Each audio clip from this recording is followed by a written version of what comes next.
I'm with my friend Chef Jackson Lamb at Metropolitan State University, and today Chef Lamb is going to demonstrate how to use and calibrate a food thermometer. Good afternoon, ladies and gentlemen. Today we're looking at different types of food thermometers.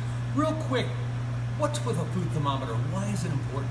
Well, when we go through the cooking process, whether we're cooking vegetables or proteins or whatever it might be, everything really has to go to a required temperature. But we need to know where that temperature is. So take a look at what we have over here. I've got a couple of different types of thermometers. This unit here is an electronic thermometer, as is this one. We're really not going to be concerned with these today. I want to put these to the side, but they are available out there and they're expensive. The most common bimetal thermometers that we see in the industry are just like these guys here. And so these are called bimetal thermometers, but they become uncalibrated very easily. I'd just like to take a moment to show you how to calibrate a thermometer. Okay. So let's take this one here as I pull this out. And real quick before I do so, I'm sorry I didn't read what the temperature was, but when we take a look at this, we know that this ice water is not 60 degrees. Right. Wait a second, ice and water. Let's just get a good look on that. That's what the Board of Health likes to see, to calibrate a thermometer. They feel, the Board of Health does, that ice and water like this is the equivalent of 32 degrees. Okay. So that said, let's come back here, and I take a look at this one thermometer. It's reading 60 degrees. The thermometer says 60. I know the water is 32. Right. Well, here's how this works. On the back here, there's a big nut on this one. On this one, there's a big, it's like a knurled knob. All right. Yep. So let's do the nut first.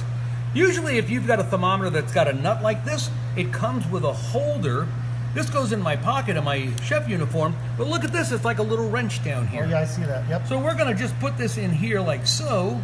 Now my hex nut is engaged into the wrench part. Let's just park that down there and see where that temperature goes. In the meantime, I'm not going to take this one out of the water, but it does say that it's at 32 degrees. Okay. Well, wait a second. Look at this. I can grab my knurled knob and I can twist this. Wait a second, I'm in water and now it says 65 degrees. We know that's not correct. Right. So what we'll do is readjust this one right back to the 32 degree mark. Okay. So you're just holding the back and turning the top, right? There it is. Yep, so I'm holding the top. This all rotates. So that's at 32 degrees. Where am I at over here? I'm still at 60. But look at this. I'm in the water. All I have to do is dial this. And there I am at 32 degrees. Perfect. Now, Chef, why are there dimples in these thermometers? I see there's a little dimple on the side of it. So when you take a look at this thermometer here, Yep. it's bimetal. That's where one metal tab is, and the other metal tab is at the end here. I see that. So what's really happening is when you put this into a piece of meat, it's going to get two readings and give you an average, okay? Right. But here's what you can't do.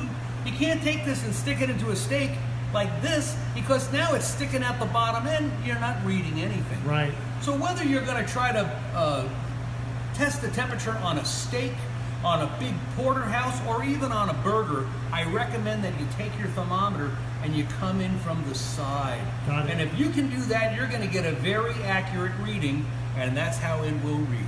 Perfect. And this is Chef Jackson Lamb at Metro State University of Denver. Happy cooking, everybody. Thanks, Chef.